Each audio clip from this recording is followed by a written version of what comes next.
So here's some tips on if you're trying to do what we're doing so that you can get through the Athens airport. I'm Jeff. And I'm Sujatha. We knew you as willing to travel. I was traveling all over the world, but then came the pandemic. I was traveling too, but I had a stroke in 2016. And now together we're going to travel the world, rediscovering romance and adventure.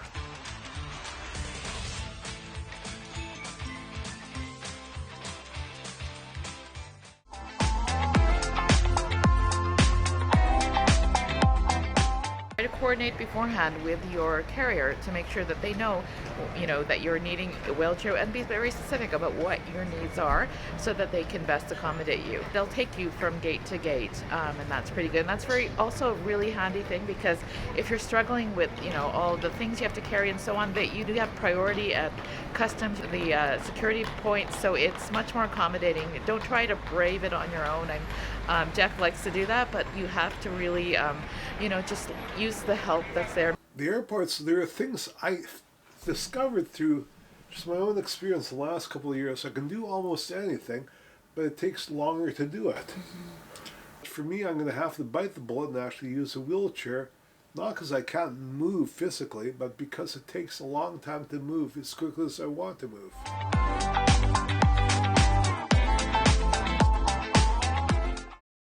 Which means you.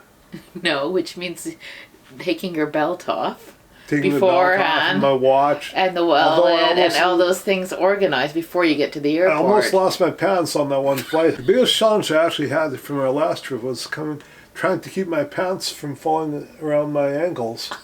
Not really even the mobility aspect of it.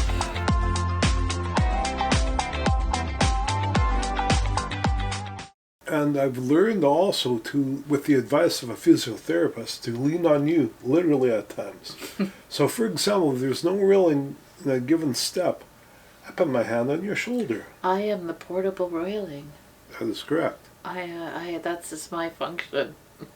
But you're not very heavy, and it doesn't really, it's I'm not not very hard. heavy.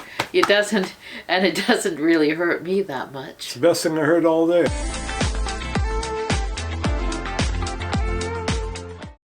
One thing you should never do that we did is just show up at the Athens airport and try to find a wheelchair to get to the other side.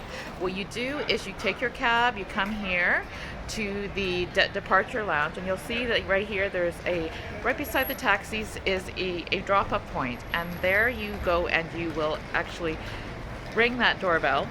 And then it'll be a long message in Greek, so if you don't understand Greek, don't worry, it's just a long message. And then it'll be in English too.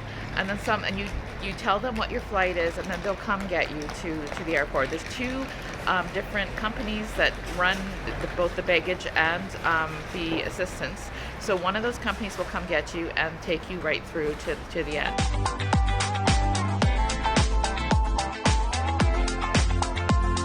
So as you know, we had a storm in Air Canada, so we were also dealing with the fact that Jeff's flight got cancelled and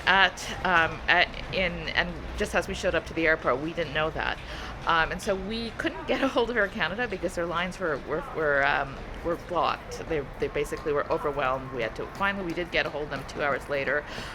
It's unfortunate that the old days of travel are not there. It's very hard.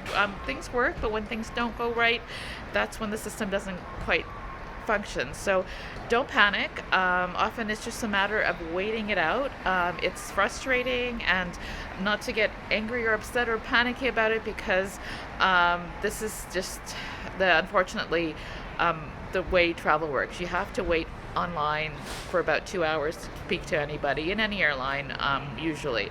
So just put your thing on speakerphone, do something else. It's just kind of unfortunate that this is just the way things are. So yes, those are the tips. Come travel with us. Please subscribe to our channel, Fierce Travel. So do it.